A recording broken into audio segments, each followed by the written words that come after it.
Balayage Pomali relies on something called a flexion moment imparted to the neck to do damage.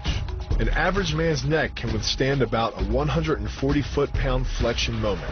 Beyond that, soft tissue and even vertebrae can be crushed. By bringing your weight down fast, this move could easily deliver twice that amount of force. And it wouldn't just end a fight, it could leave your... By bending the elbow across the fulcrum of your hips, you're subjecting the weak joint to the leverage of two strong forces. The pull of your thighs on his shoulder and your hands on his wrists. As little as 1,000 pounds of force can be enough to destroy the elbow. The leverage of the armbar can supply much more than that.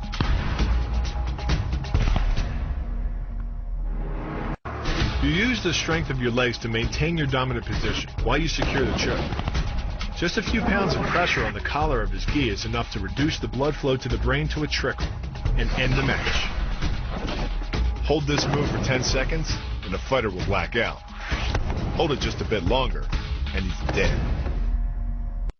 The sacrifice throw is a simple lesson in conservation of energy. The stronger the opponent attacks, the further he gets thrown. It works like a catapult, where your opponent's momentum supplies the counterweight.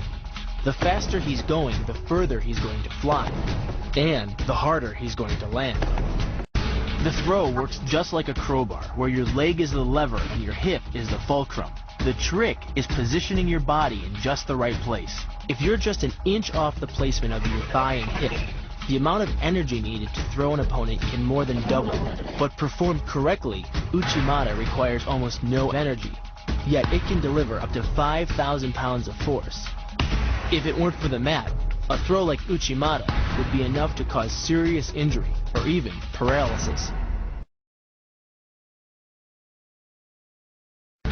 Because it swings through such a wide arc, the wrist is moving at speeds of up to 43 miles per hour.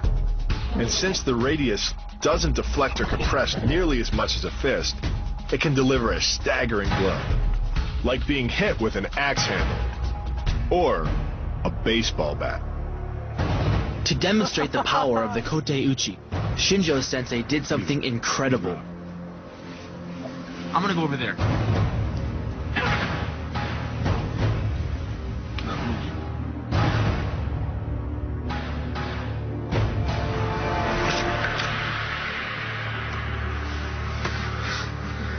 Don't do that to me, please. Yeah, that's crazy. You should have felt the power of his hit. Just holding it. I mean, I've held on to 350-pound men in football, and I could barely hold the bat when his wrist came through there. It came through with such power and force and just shattered this thing like a toothpick. Unbelievable. In a fight, this move could easily generate enough force to crush the soft tissue of an opponent. But the key is rotating your fist 180 degrees right before it strikes the intended target. The twisting snap of the arm maximizes the speed of the punch and magnifies the force of the blow by concentrating the impact on the first two knuckles of your hand. Done correctly, it can deliver as much energy as a bowling ball dropped from the top of a house, more than enough to cause soft tissue damage or break a rib. The block works by taking the opponent's blow at an angle, which deflects the energy of the blow away from the vulnerable torso. The harder you block, the further his blow will be deflected, and the more open he'll be to a counter-strike. Because the area of impact is focused on a small part of the foot, it magnifies the force of the blow, making it capable of dropping 1,000 pounds of force on your head. It's like getting whacked in the head with a Louisville Slugger. The kick's power comes from the snap of the knee. The snap is created when the quadricep, the largest muscle in the body, contracts and pulls the tendon connecting to the foot over the knee. Using the knee as a pulley, the strength of the quad is enough to accelerate your foot to speeds close to 30 miles per hour.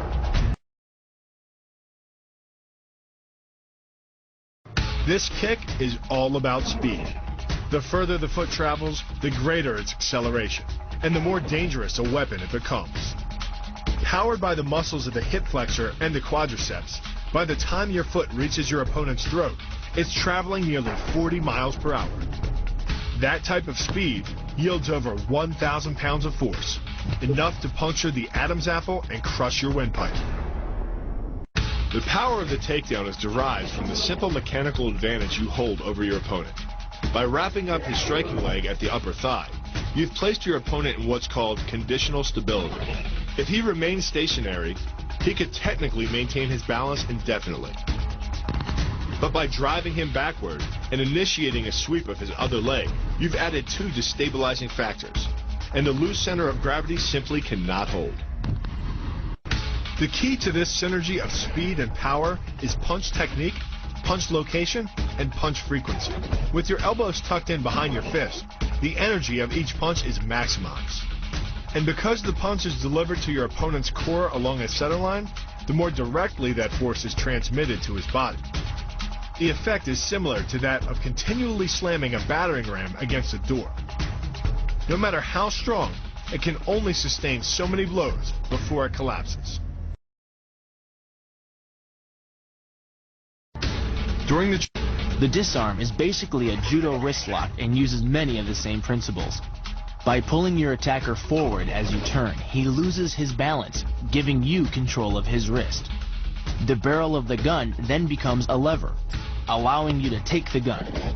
Because you are using the muscles of your torso, which can deliver up to 10 times more force than the muscles of the wrist, the disarm works against an opponent who is much stronger than you.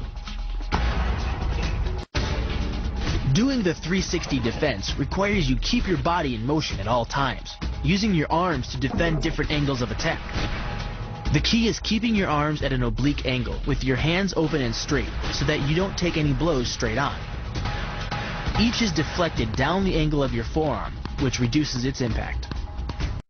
Because you don't have time to cock your arm in a surprise attack, bursting's effectiveness doesn't come from the rotational power of the torso.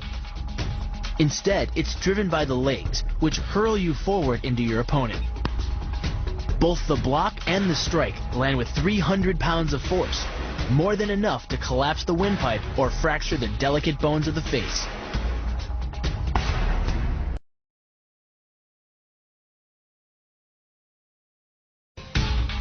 But the real damage from the knee bar doesn't come from gravity. It comes from leverage. Once the knee is locked, your hips act like a fulcrum, and his leg acts like a lever, multiplying any force you apply.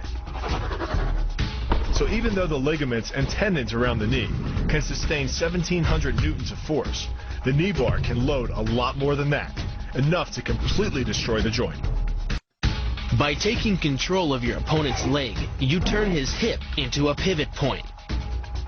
And there are two forces being imparted about the pivot point, one by the arm above and one by the sweep below. These forces act as a couple, resulting in your opponent's rotation that slams him right to the deck.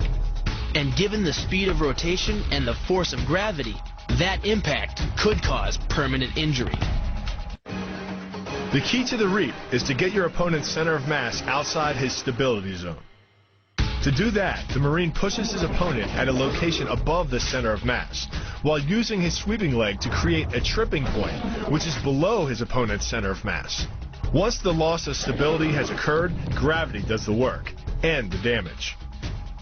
On the ground and on his back, your opponent is now vulnerable to any number of finishing strikes.